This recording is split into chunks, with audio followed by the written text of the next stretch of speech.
me the one thing that you built it was in a movie or a TV show, and you're most proud of it. Okay, this is a hard one because you're talking 22 years. Working on the Guyver with Steve Wang, and there's this object in the film called the Guyver unit. And Steve was right in the middle of doing all the suits and the creatures, and that was more kind of like a prop thing. So he turned to me and said, "Hey Ted, will you do the Guyver unit?" I'm like, "Wow, just run with it. You're in charge of the Guyver unit. I said, "Okay." So I made this unit, and Steve was sculpting the suit. It was kind of this organic. He took the Guyver and kind of made it this more like alien organic armor, which is based on the Japanese animation thing. So I saw Steve's armor, so I based my unit off of his suit because the Guyver unit turns the guy into the suit. So I matched pretty much what Steve was doing for the suit. So I'm making it, and I build it, and I finish it and show it to him, and he signs off on it. We're doing. I go and mold it. I'm casting and making these ones, and he says, "Oh, hey, there's a scene where the guy turns to the Guyver. I want it to stick to his head, and then I want the control metal to sink into his head, and I want the panels to open up and tentacles shoot out."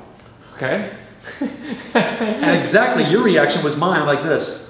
23, Los Angeles. Right. That was my second, third show I'm on. Yeah. And I'll tell you what though, I love the challenge. I was kind of like, okay, all right, sure. So then I started brain racking, like, okay, I want this, and he wants this, and he wants that. And it was so low tech, but it actually worked. I ended up which we'll show images of this. It's the Guyver unit, and then I had 3 panels on it, and he wanted them to open up. So I rigged it. I had hinges and got went to a model airplane store, and they had these little small hinges, which you could probably get them at Home Depot. But as a kid at the time, I didn't know what the hell I was doing. So I went to this like model kit store and bought these little plastic hinges for the panels, and I rigged up cables before they could open and close them. And I realized that the control metal sink into his head. I had it on a post on a ball, and I would just operate from below. And I realized that this thing's all happening in this actor's head. So I couldn't use the actor because I had no place to work. So I needed a life cast of the actor's head. So we had, and luckily there was we're working so fast. I'm working at Screaming Mad George's shop. He had a live cast of a man with his mouth open. And I'm like, so he ran a skin for me, and I made a fiberglass skull with teeth and everything in it. We put the skin over that, and it was from a previous show he already had, so that work was done. So he didn't have to cast the actor. So we had a pre-existing head. Oh, okay. Okay, cool. So I didn't have to use the actual actor. Interesting. We realized because it's obstructing so much of his face. Gotcha. Things on his face, you don't see the actor's face. You can see his mouth. That's all I need.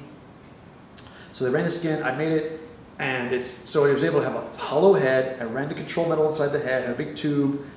And then it finally hit me, do it in reverse. Do everything in reverse. So, because my big instruction was tentacles shooting everywhere. Tentacles shooting everywhere. And I finally realized I just made a bunch of rubber tentacles. And strands of them, and I put them in, just bunch them all together. And they were really long, and I kind of rubbed them down with KY. I made them all wet and glistening. And we pushed them, and I basically had to pump it down on the floor. We had a board with a hole in it, and we dressed it to look like the alley. And I had it all laid up, and I had all the silicone rubber tentacles all out with goo all over it. And they called action. I would pull all the tentacles, they would go into the hole, and then I would pull the string, and the panels would shut, and then I had a little orb, and I would push the orb to the surface. And I realized my biggest dilemma was the orb and the tentacles had to be in the same tube.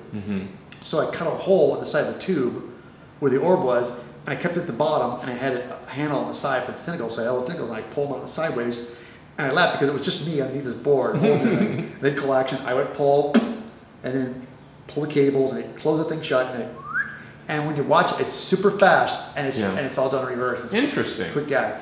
That was my very nice first proud. Like that was not only my design, but my key effect. I was a key on that show, and that was my effect. So I did that gag.